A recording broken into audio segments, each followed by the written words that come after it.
Good morning, everyone. Be'ezrat Hashem Mincha today is going to be at 7 o'clock. Please be on time. And today is also the 10th day of the Omer, which is 1 week and 3 days. The halacha that we were discussing yesterday about a keli shemelachto leheter, a utensil that its primary purpose is for something that is permitted on Shabbat.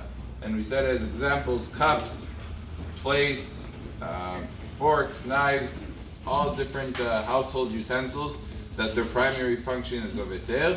One is allowed to move it mehamar atzel, from one place to another place for the protection of the item, for the aesthetics. One would be allowed to move it so that the house looks tidied up, the house looks good, the utensils are set up properly, or if he needs the space, or if he needs to use the instrument. All of those cases are permitted. However, what is not permitted is to move it without a tzorech, without a necessity. And this is something that people don't realize, that anything that's a kli shemelachto leheter, a utensil that is of permissible nature, not of prohibited nature, one cannot just move around with no purpose. There must be a purpose.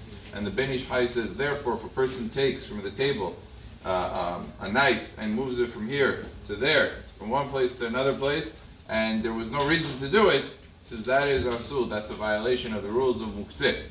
Interestingly, the Aruch HaShulchan raises a point. What happens if a person is sitting there and he sees a fork and he wants to play with the fork? So he's fiddling with it. Is that also considered shelo letzorech? Says the Aruch HaShulchan, to fiddle with something, to play with something in your hands, because it, they used to have those stress balls, those stress gears, whatever they were.